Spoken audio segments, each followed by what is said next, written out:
It was around 10 in the morning when I arrived at Pandua, at the home of my childhood friend Atul Roy.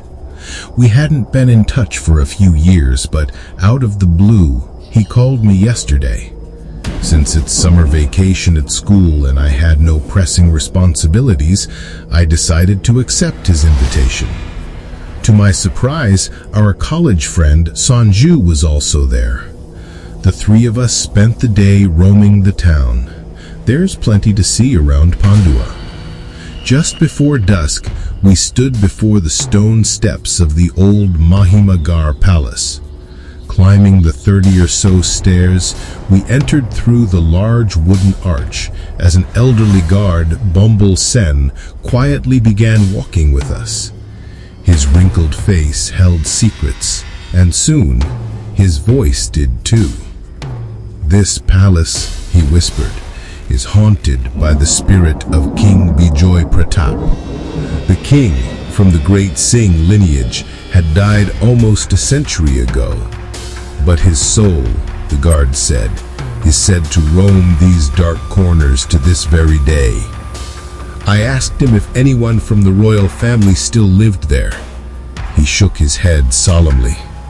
"None remain, and those distant relatives who exist, none dare to step foot here." "Because of the ghost?" I asked with a half-smile. Bumble's eyes didn't flinch. After the king's death, tragedy followed. His only son, Ajay Pratap, was a disgrace. Drunken, womanizing, corrupt, he brought ruin to the house. The royal treasury dried up. This palace became a den of sin and scandal. And one day, he was found murdered. No one was ever caught, but the townsfolk say it was Bijoy Pratap's spirit that destroyed his own son to protect what honor was left. I couldn't help but laugh softly. Ghost of a king? I doubted. Probably one of Ajay Pratap's greedy friends did it for his wealth. The guard simply smirked and said nothing. That night, after dinner, Sanju and I retired to the guest room at Atul's house. As I was about to fall asleep, Sanju pulled something from his bag. A thick gold chain. My eyes widened. I recognized it instantly. It was the same chain from the statue of King Bijoy Pratap in the palace. "Sanju, did you steal that from the palace?" I gasped. He grinned. "Yeah, it was just lying there on a dead guy's statue. Better on my neck than on some dusty old stone, right?" I was horrified. "Man, that's not okay. Even if you don't believe in ghosts, stealing is stealing. If that story about the king's spirit is true..." "Please," Sanju chuckled. "Ghost stories for scared kids. I'm keeping it." That night, I had a dream. Or at least I hope it was a dream. A giant black bat burst through our window. Its wings cast shadows across the room.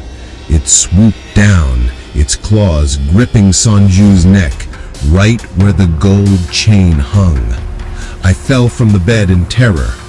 The room fell silent. Morning came with Atul knocking frantically on our door. I woke up, lying on the floor beside my bed. But Sanju was gone. The door had been locked from inside, and yet he had vanished. We searched everywhere. Nothing.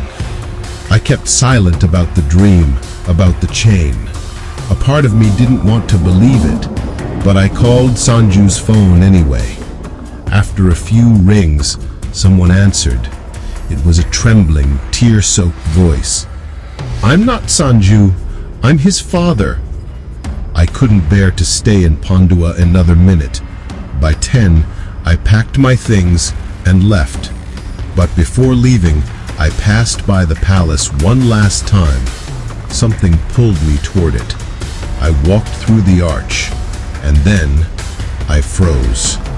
There, around the neck of King Bijoy Pratap's statue, gleamed that same gold chain, perfectly returned, spotless and cold.